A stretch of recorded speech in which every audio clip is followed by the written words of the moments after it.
Hey guys, in this video we're going to go over how to get NFL Redzone on Spectrum. It's very easy and simple. Now to watch the NFL Redzone on Spectrum, you'll need to either have a Spectrum TV, okay, package that includes it, or add the Sports View package, right?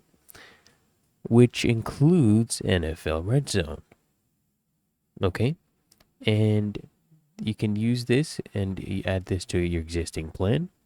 And you can also use the Spectrum TV app to stream it to your devices, right? That's all you need to do. Very easy and simple.